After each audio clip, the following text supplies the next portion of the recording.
for his opening remarks. Sir.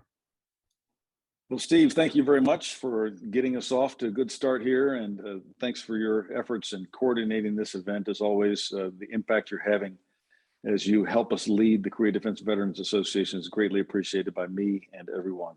So I thank you for that in advance. Ladies and gentlemen, good evening and good morning.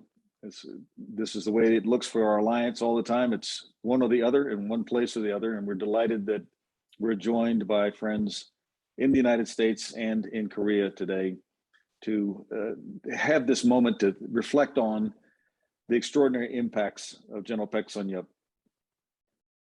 Before I begin, I want to thank the Korea-U.S. Alliance Foundation and my teammate and partner, General Jung Sung-jo, who you'll hear from in just a moment as the president of the Korea-U.S. Alliance Foundation, our strong partner. They enable us to do the work we do in the Korea Defense Veterans Association, and we greatly appreciate it as always.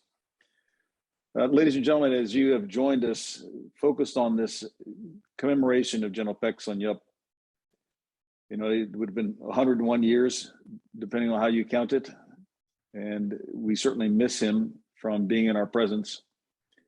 In the annals of military history, there are names that are always conjured up to reflect extraordinary generalship and extraordinary statesmanship.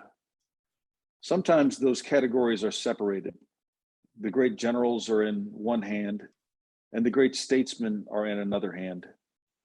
But every now and then you'll find that there are a few who will have their name registered in both columns. And General Paek Sun-yup was certainly one of those. I remember him very, very well from my experiences with him, and I won't belabor those. Many of us on the call tonight have firsthand experiences, but especially our four panelists who will share their unique perspectives on General Paek Sun-yup.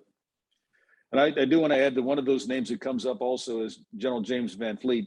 And so having Joe McChristian Jr. on, his grandson, helps us to have that connection to General Van Fleet, as well as having Nami Pak, or Paek Nami, if you want to express her name that way, the eldest daughter of General Paek Sun-yup. And I want to also express my appreciation to General Kim Jae-jung for joining us. Thank you for your leadership of our alliance as a deputy commander, but for your much broader impacts that have gone before and after that.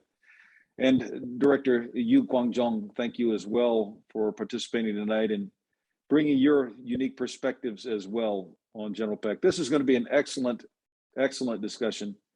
And I know will be a fitting tribute to one of the greatest leaders of the Korea-U.S. Alliance. In many ways, the foundational member of it. Any of us who would say Kachi Kapshida, we ascribed that to General Paek Sun-yup in his early days as a very young general officer. But you know, he certainly embodied that. Whether he was the one who said it or not, we can't confirm, but he certainly embodied that spirit of Kachi Kapshida, that we go together in everything he did, even to his last day. So ladies and gentlemen, thank you once again for joining us. The Korea Defense Veterans Association is honored to have you tonight, and we look forward to the discussions that will come ahead. And I'll yield back to Colonel Lee to moderate us further forward with General Jung. Thank you very much.